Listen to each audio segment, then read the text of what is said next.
예수님은 2000년 전 유대 땅에 오셔서 그다지 환영을 받지 못하셨죠. 인간적으로 예수님의 성공을 거두셨다 이렇게 말하기는 어렵습니다. 소위 센세이션을 일으키셨습니다. 센세이션, 많은 사람들 불러들이고 떠들썩하게는 했지만 결국은 십자가에 못 박혀 죽으셨기 때문입니다. 그리고 그분이 부활하셨지만 예수님의 부활을 모든 사람들이 다 받아들인 것은 아니었습니다. 이후 제자들이 예수님의 십자가의 죽으심과 부활과 함께 이 땅에 도래한 하나님 나라를 열심히 전파했습니다.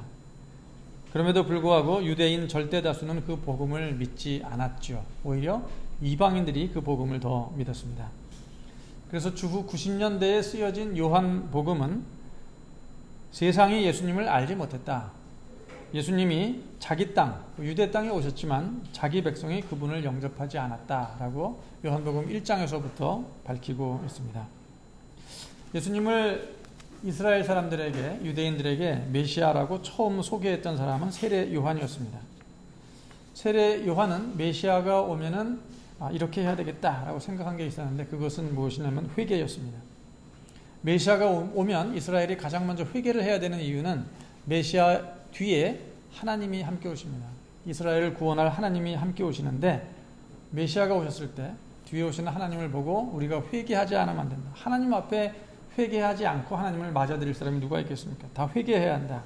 그래서 요한은 스스로 금식하면서 전국적인 회개 운동을 널리 전파했죠. 처음에는 요한의 회개 운동이 많은 반향을 일으켰고 사람들이 요단강에 나와서 회개하며 그리고 세례를 받았습니다. 회개의 세례를 받았죠. 하지만 그것도 지속적으로 계속해서 이어지지 못했고 결국 요한도 감옥에 투옥되고 나중에는 죽게 됩니다. 이에 대해 예수님이 이렇게 말씀하셨습니다. 18절을 보면은 요한이 와서 먹지도 않고 마시지도 아니하매, 그러니까 요한이 금식하는 것을 두고 그들이 말하기를, 유대인들이 말하기를 귀신 들렸다 하더라. 그러니까 요한이 왜 금식했는가? 귀신 들려서 그렇게 한 것이다. 이것이 세례 요한에 대한 나중에 사람들의 평가였던 것이죠. 세례 요한을 제대로 인정해주지 않았습니다. 그렇다면 요한이 메시아로 소개한 예수님을 유대인들이 과연 인정해 주었을까? 역시 예수님을 좋게 평가할 리가 없죠. 요한은 금식이라도 하는데 예수는 오히려 먹기를 탐하고 포도주를 즐긴다. 이것이 당시 유대의 어떤 유력한 사람들의 예수님에 대한 평가였습니다.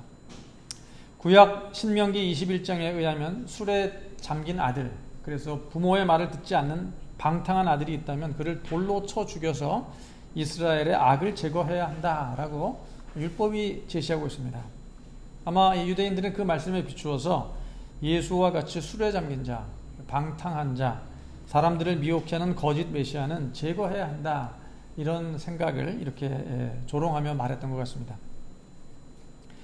그러나 오늘날 우리들은 예수님의 그 공생의 초기부터 많은 사람들과 남녀노소 가리지 않고 신분 고하를 가리지 않고 또 죄인과 의인을 가리지 않고 다 함께 먹고 마신 일, 식탁 교제를 예수님이 하셨거든요. 그것을 우리는 일종의 하나님 나라 잔치의 상징으로 보고 있습니다. 하나님 나라가 오게 되면 하나님 나라 잔치가 벌어지게 되는데 예수님이 오시자마자 행하셨던 일이 바로 그것이었죠. 하나님 나라 잔치에 관해서는 필립 얀시라고 하는 작가의 놀라운 하나님의 은혜라고 하는 책에 그 첫 부분에 소개된 첫 번째 내용, 바베트의 만찬이라고 하는 글이 있습니다. 잘 감동적인 내용들이 나오는데, 바베트의 만찬은 나중에 영화로도 나오게 됐죠. 덴마크 작가 카렌 블랙센의 원작인데 1987년도에는 영화로도 나와서 미국의 아카데미 그 외국어상을 수상하기도 했습니다. 그 영화의 배경은 19세기 덴마크의 한 금욕주의 루터교 목사를 중심으로 한 그 시골 마을, 해안가 어촌 시골 마을이 배경입니다. 그 마을을 주도적으로 이끌어갔던 금욕주의적인 그 목사님이 이제 연로해서 돌아가십니다. 그러자 그의 젊은 두 딸이 아버지를 대신해서 헌신과 봉사의 삶을 이어가고 또 금욕적인 삶의 모범을 계속해서 동네 사람들에게 보여줍니다. 근데 그들이 그때는 젊은이였는데 10년, 20년 시간이 지나면서 이제 중년이 되었고 장년이 되는데도 역시 독신으로 살아요. 결혼할 기회가 있었지만 어떤 금욕적인 삶의 모범을 보이기 위해서 또 굳이 결혼을 하지 않아도 된다는 생각으로 그들은 두 자매가 독신으로 살게 됩니다. 그러나 목사의 엄격한 통제가 사라지자 교인들의 관계가 극도로 나빠져요. 목사님의 어떤 카리스마가 있을 때는 그 마을 전체가 어떤 근엄하게 사는 것, 그리고 금욕적으로 사는 것이 다 유지가 되었는데, 목사님의 카리스마가 사라지자 사람들이 서로 싸우고 또 아주 사이가 나빠져서 반목하게 되는 일들이 벌어지게 됩니다. 두 자매로서는 힘에 부쳤죠. 그 두 자매에게 어느 날 누군가 남편과 아들을 잃고 오갈 데 없어진 한 프랑스 여성 바베트를 의탁하게 됩니다. 바베트라고 하는 여인이 어느 날 문 앞에서 문을 두드리고는 쿵 쓰러졌어요. 지치고 힘없고 멀리서 오고. 근데 그가 가져온 편지를 보니까 이 바베트라고 하는 여인이 프랑스 사람이기 때문에 덴마크어를 할 줄 모른다. 하지만 요리를 잘하니까 집에 한우로 써달라라고 하는 내용의 편지였어요. 사실 그 편지를 보낸 사람은 큰딸이 젊었을 때 결혼을 할 뻔했던 어떤 멋진 청년이었는데, 아마 어떤 금욕주의적인 신앙 때문에 결혼을 못하게 되었죠. 그리고 다른 사람과 결혼해서 다 이제 나이가 많은 사람이 되었지만, 그 사람이 이런 편지를 통해서 이 바베트라는 여인을 집에서 한여로라도 받아달라라고 하는 편지를 보냈습니다. 그 두 자매가 살고 있는 집은 가난해서 사실 한여를 고용할 만한 경제적인 여유가 없었습니다. 그럼에도 불구하고 긍휼히 여기는 마음으로 이 불쌍한 바베트, 남편도 잃고 아들도 잃고 오갈 데 없는 여인을 거두어주게 됩니다. 그날부터 바베트는 집안일을 열심히 하고 마을의 가난한 사람들에게 먹을 것을 만들어주는 일과 교회의 주일 예배를 챙기는 일들을 다 성심껏 섬기게 됩니다. 또 그렇게 해서 어느덧 또 12년이 지났어요. 이제 두 자매는 이제 할머니가 되었겠죠. 바베트도 중년, 장년, 이게 다 나이 많은 여인이 되었습니다. 근데 바베트에게 어느 날 프랑스에서 한 통의 편지가 날아옵니다. 그 편지를 읽고 난 후 바베트는 궁금해하는 두 자매에게 이야기합니다. 놀라운 일이 벌어졌는데, 자신이 얼마 전에 산 프랑스 복권이 1등으로 당첨되어서 1만 프랑을 타게 되었다는 거예요. 그 편지가 왔다는 거예요. 1만 프랑. 19세기 말쯤에 1만 프랑이면 얼마인지 잘 모르겠어요. 아무리 제가 자료를 찾아봐서 잘 모르겠는데 몇 천만 원 되겠죠. 억이 될지는 모르겠습니다. 하여간 돈이 많은 돈인 것 같습니다. 그래서 두 자매는 축하해 주면서도 한편으로는 좀 아쉬웠긴 해요. 왜냐하면 이별을 해야 되니까. 그 많은 돈이 생겼으니까 자기 고향 프랑스로 가지 않겠나 싶어서 이별을 아쉬워합니다. 그런데 바베트가 한 가지 부탁을 해요. 제가 하는 첫 번째 부탁입니다. 꼭 들어주세요. 한 가지 부탁을 하는데, 그것은 이제 얼마 안 있으면 목사님의 탄생 100주년, 돌아가신 노 목사님의 100주년, 탄생 100주년 기념일이 오는데, 그때 이 만찬을 자기가 하겠다. 근데 그걸 프랑스 정찬으로, 프랑스 정식으로 준비를 할 테니 그 기회를 달라라고 요구했습니다. 뜻밖의 부탁이었지만 자매들은 들어주지 않을 수 없어서 그 부탁을 들어주게 됩니다. 그래서 이제 복권 당첨금이 왔습니다. 바베트는 이제 음식을 준비하러 음식을 사러 간다며 그 돈을 가지고 며칠간 집을 나가서 오지 않았어요. 바베트가 돌아왔습니다. 근데 엄청난 양의 희귀한 프랑스 음식 재료와 샴페인과 포도주 통이 그날부터 며칠 동안 계속해서 그 집으로 바베트의 부엌으로 배달이 되었습니다. 동네 사람들도 이게 웬 우리가 보도 못한 신기한 음식들이, 이런 재료들이 오는가 눈이 휘둥그레졌습니다. 마침내 돌아가신 목사님의 탄생일이 되어서 성대하게 차려진 바베트의 만찬에는 그 교회의 모든 성도들이 초대되었습니다. 근데 모든 성도들이라 봐야 이제 다 겨우 남은 한 12명가량의 노인들밖에 없었다 그래요. 그들은 그날 바베트로부터 평생 들어보지도 못하고 물론 먹어보지도 못했겠죠. 눈으로 보지도 못한 최고급 프랑스 요리를 대접받습니다. 그 자리에 초대받은 사람들은 모두가 그 잔치가 천국잔치, 자신이 천국잔치에 초대받은 기분이었습니다. 그렇게도 평상시 반목하던 노인들은 그날 밤 우물가에 나가서 서로가 손에 손을 잡고 옛날에 그들이 즐겨 부르던 찬송가를 다시 한번 힘차게 부르게 됩니다. 잔치가 다 끝났습니다. 두 자매가 바베트에게 고마움을 표합니다. 자기 아버지 생일을 이렇게 그 100주년 생일을 잘 챙겨주고 그것도 우리가 구경할 수 없는 귀한 비싼 프랑스 음식으로 준비를 해준 것에 대해 너무나 고마움을 표하고 프랑스에 돌아가더라도 우리가 결코 잊지 않겠다라고 이야기합니다. 그러자 바베트는 처음으로 얘기를 하는데요. 자신이 사실은 프랑스 파리의 최고 인류 식당의 요리사였다. 그 요리사로 일한 적이 있었다는 이야기를 처음으로 밝히고 프랑스로 지금 가지 않겠다는 거예요. 그리고 갈 돈도 없다고 합니다. 왜냐하면 이 음식을 준비하는데 1만 프랑을 이미 다 써버렸다는 것이죠. 여러분, 하나님 나라가 무엇일까요? 지난 2000년 동안 많은 사람들이 하나님 나라가 무엇인가, 하나님 나라를 묘사하기 위해서 다양한 신학적인 설명을 시도해 왔는데 미국의 사회학자이자 기독교 작가인 토니 캠펄러라고 하는 분이 있습니다. 그 사람이 하나님 나라를 오늘날 우리에게 가장 잘 표현할 수 있는 단어가 있는데 그것은 한마디로 파티이다. 그래서 그 토니 캠펄러의 책 중에 천국은 파티입니다 라고 하는 책이 있어요. 천국은 잔치라는 것이죠. 곧 바베트의 만찬과 같은 것입니다.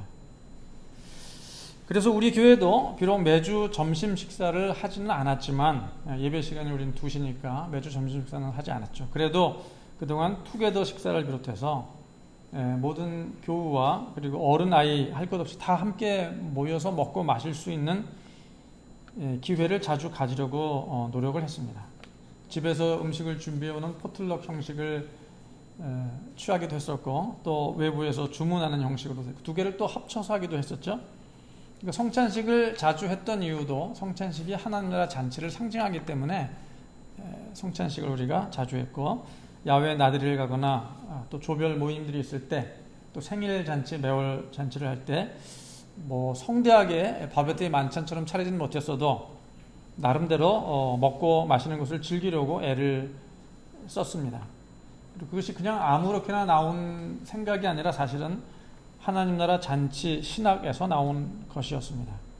그런데 지금 이제 코로나19 때문에 아무것도 우리가 할 수 없게 되었죠. 모든 것이 올 스톱 되었습니다. 그래서 지난번 그 소망 사랑의 나눔 꾸러미를 통해서 함께 모여서 잔치는 하지 못해도 가정마다 그런 나눔이 있었으면 좋겠다라는 일부 그 생각들이 사실은 거기에 반영되어 있다고 보면 좋겠습니다. 어쨌든 2000년 전 유대인들은 예수님이 즐겨 하시던 그 식탁 잔치를 탐탁치 않게 보았어요. 그래서 사람들은 예수님을 배척하고 그 식탁 잔치를 아주 폄하하고 또 조롱을 했죠. 그들이 예수님을 얼마나 배척했는지 예수님이 권능을 가장 많이 행하신 지역이 고라신과 벳세다였다 예수님이 말씀하시는데 그 사람들이 오히려 회개하지 않았다라고 예수님이 탄식을 하세요. 오죽했으면 예수님이 그런 기적을 그들에게 베풀었던 기적을 인근 두로라고 하는 이방 땅에 가서 했었더라면 그들이 벌써 베옷을 입고 제에 앉아서 회개를 했을 것이다 라고 말씀하십니다.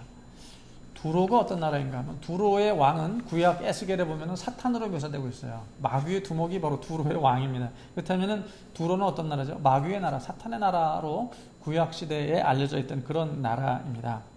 옛날 이세벨도 두로와 시돈 그곳에서 온 공주였고 그가 아합의 아내가 되어서 이스라엘을 방탕의 길로 몰고 갔죠.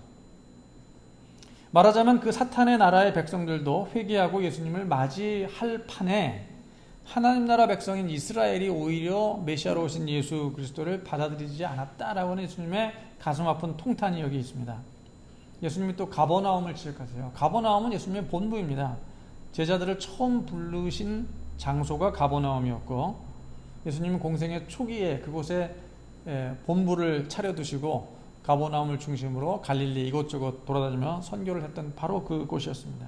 예수님의 놀라운 권능이 함께했던 곳이었죠. 그럼에도 불구하고 가버나움 사람들이 예수님의 복음을 하나님 나라 복음을 적극적으로 받아들이지 않았어요. 예수님은 이렇게 말씀하십니다. 우리가 피리를 불어도 저들이 춤추지 않았다. 슬피 울어도 가슴을 치지 않는다라고 한탄하셨습니다. 그래서 창세기에서 가장 악한 도시가 있다면 소돔과 고모라죠. 소돔 사람들이 오히려 심판의 날 가버나움 사람보다 심판의 날에 견디기 쉬울 것이다 라고 하는 한탄을 예수님이 24절에서 보여주십니다. 근데 이런 상황에서 예수님은 하나님께 기도를 하셨습니다. 그 기도가 감사의 기도였어요. 이런 상황에서 무슨 감사할 게 있습니까? 근데 예수님은 감사의 기도를 하셨어요. 25절 이렇게 나와 있습니다. 천지의 주제이신 아버지여, 기도하시는 거죠. 이것을 지혜롭고 슬기 있는 자들에게는 숨기시고 어린 아이들에게는 나타내심을 감사하나이다. 감사기도입니다. 도대체 예수님은 감사할 게 하나도 없는 상황에서 무엇을 감사하셨던 것일까요? 26절에 이렇게 나오죠. 옳소이다. 이렇게 된 것이 무엇입니까? 예수님을 받아들여야 할 지역이 받아들이지 않고 오히려 배척한 이 모든 것을 얘기합니다. 이것이 다 아버지의 뜻이니이다. 예수님 이렇게 말씀하세요. 아버지의 뜻. 예수님이 감사하신 하나님 아버지 뜻이 과연 뭐냐? 25절, 26절 보면 정말 이 예수님이 지금 이 궁지에 빠진 이 모든 것이 하나님의 뜻인 것처럼 보여요. 그래서 오히려 지혜롭고 슬기로운 자들이 이 예수님을 알아보지 못하고 어리석은 자들, 가난하고 힘없고 세리와 죄인 같은 자, 그리고 이방인들, 그들이 오히려 예수님을 받아들이는 이 역전된 잘못된 현상이 다 하나님의 뜻인 것처럼 여겨집니다. 정말 이것이 하나님의 뜻일까요? 네, 우리는 원래 하나님이 의도하셨던 바는 이와 정반대라는 사실을 알아요. 하나님은 원래 그것을 원하지 않았어요. 왜냐하면 창세기에서 하나님은 아브라함을 부르실 때, 그래서 아브라함을 불러서 아브라함의 후손들인 이스라엘을 택하시죠. 그리고 이스라엘 통해서 결국은 온 세상을 구원할 계획을 하나님이 세우셨어요. 이스라엘은 구원의 통로가 되고 이스라엘을 통해 아브라함과 그의 후손을 통해 세상에 어떤 복이 받는 구원을 얻는 그런 계획을 하나님이 세우셨죠. 이를 위해 구약을 보면 하나님은 이스라엘을 제사장 나라로 삼고 실제로 이제 이스라엘의 제사장 제도를 만들죠. 그리고 거룩한 율법을 주셔서 그들이 하나님의 뜻을 깨닫도록 하셨어요. 또 이스라엘이 하나님의 뜻을 잃어버릴만 하면은 지혜로운 자들을 그들 중에 세워주셔서 선지자들을 예언자들을 늘 보내주셨죠. 그들을 통해서 하나님의 법을 이스라엘이 부지런히 배워서 이스라엘이 본래의 하나님으로부터 받은 사명을 잘 감당할 수 있도록 하셨던 것입니다. 물론 이스라엘이 실패했죠. 하나님의 뜻은 이스라엘이 잘 감당하기를 원하셨지만 이스라엘이 실패하고 거부하고 거절한 것입니다. 그렇다면 이스라엘은 지금 어떻게 되는가? 메시아로 오신 예수 그리스도를 영접하고 받아들이고 그게 다 하나님의 진짜 원래 원하시는 뜻이죠. 이방인들이 혹시 배척할 수 있어요. 왜냐하면 하나님의 뜻을 모르니까. 또 이스라엘에서도 어리석고 약한 자들이 예수님을 거역할 수는 있어요. 왜냐하면 약하고 어리석으니까. 하지만 적어도 이스라엘 사람이라면, 그리고 그 가운데서도 유력한 자들, 지혜 있는 자들이라면 다 메시아로 오신 예수님을 배척해서는 안 되고 거역해서는 안 돼요. 오직 그분의 말씀에 순종하고 그분을 받아들이는 것이 합당하고 그것이 진짜 하나님의 뜻이라는 것이죠. 그렇다면 지금 예수님 앞에서 일어난 이 모든 일들은 하나님의 뜻을 완전히 거스르는, 거역하는 일이 아닐 수 없습니다. 그럼에도 불구하고 예수님은 왜 이 모든 것이 하나님의 뜻이라고 하셨을까요? 하나님의 뜻이니이다. 아버지의 뜻이니이다. 감사하나이다. 왜 그러셨을까요? 얼핏 보면은 이게 운명론처럼 보입니다. 하나님의 뜻이기 때문에 모든 것이 이렇게 된 것이 나의 운명입니다. 예수님은 운명론에 빠진 사람이 아닙니다. 비록 이와 같은 상황에서도 하나님의 뜻이 올바로 이루어져야 한다라고 하는 예수님의 결의를 우리가 이 가운데서 읽어내야 하는 것이에요. 하나님의 뜻 때문에 이렇게 되었습니다 라고 하는 것은 모든 책임을 하나님께 돌리는 행위가 되는 거죠. 하나님이 의도적으로 사람들이 예수님을 배척하도록 하셨잖아요. 지혜롭고 슬기 있는 자들이 예수님을 비난하도록 하나님이 각본을 다 짜두신 것 아닙니까? 하나님께 모든 책임을 돌리는 거예요. 이건 말이 안 되죠. 예수님이 그렇게 하셨다. 그래서 감사하다. 이건 정말 말이 안 됩니다. 예수님의 감사 기도는 어떤 의미가 있는가? 하나님의 뜻이 철저히 무시되는 상황 속에서도 예수님은 하나님의 원래의 뜻을 따라서 하나님의 원래의 뜻을 받들어서 당신에게 주어진 사명을 향해 한 걸음 한 걸음 더 나아가겠다라는 것입니다. 이 운명론이 아니라 이런 상황에서도 하나님의 본래의 뜻을 제가 관철하도록 나를 희생해서라도 나아가겠습니다 라고 하는, 그래서 이런 기회를 주신 것을 감사하나이다라는 그런 예수님의 결의를 우리가 이 말씀 가운데 읽어내야 하는 것입니다. 그리고 이런 결이 다음에 나온 예수님의 말씀에 우리가 주목해야 돼요. 그 다음에 나온 예수님의 말씀이 저 유명한 수고하고 무거운 짐진 자들아 다 내게로 오라라는 거예요. 여기 하나님의 뜻이 들어있는 거죠. 수고하고 무거운 짐진 자들아 다 내게로 오라. 내가 하나님의 뜻을 이루어드리겠습니다. 그러려면은 모든 사람들이 내게 나오는, 이것이 진짜 하나님의 뜻입니다. 헬라어 원문은 오라 내게로 이렇게 시작돼요. 어순이 다르죠. 우리나라는 중요한 게 뒤에 나오는데 수고하고 무거운 짐진 자들아 얘기한 다음에 다 내게로 오라, 중요한 게 뒤에 나오는 것이 우리나라 말의 특징인데 헬라어나 영어는 두 갈씩이라서 앞에 나옵니다. 오라 내게로 오는 게 가장 중요한 거예요. 누가 나가야 됩니까? 우리 모두가. 남녀노소 빈부귀천 차별 없이, 민족 차별 없이 다 나가는, 우리가 예수님께 나가는 것, 그것이 가장 중요한 겁니다. 예수님은 그 전에 말씀하시죠. 하나님께서 내게 모든 것을 다 주셨다. 세상 모든 것을, 우주 모든 것을 하나님이 예수님께 다 주셨습니다. 그렇기 때문에 우리 역시 예수님의 것입니다. 그렇다면 우리도 예수님께 나아가야 되는 것이죠. 우리가 예수님께 나아갈 때 어떻게 되는가? 비로소 우리가 하나님을 알게 됩니다. 왜 그렇게 될까요? 예수님이 요한복음에서는 내가 곧 길이요 진리요 생명이니 나로 말미암지 않고서는 내게로 올 자가 없느니라 얘기하셨습니다. 오늘 말씀에서는 어떻게 얘기하죠? 아버지 외에는 아들을 아는 자가 없고 아들과 또 아들의 소원대로 계시를 받는 자 외에는 아버지를 아는 자가 없느니라. 우리가 하나님을 알고 싶어도 사실은 예수 그리스도를 통하여 그분의 아버지인 하나님을 알게 되는 거예요. 그러니까 예수님을 통하지 않고, 그것을 이제 신학적으로 자연신학이라 그러는데, 해와 달과 별들을 보면서 자연 돌아가는 것을 보고 신이 계시는구나, 하나님이 계시는구나. 그래서 만나는 하나님은 우리가 아는 예수 그리스도의 아버지 하나님이 아닌 다른 하나님일 가능성이 매우 높아요. 세계 모든 나라들이 다 창조주에 대한 신앙이 있는데 그 신앙이 대개는 우상 숭배에 빠지는 쪽으로 나아가기 쉽습니다.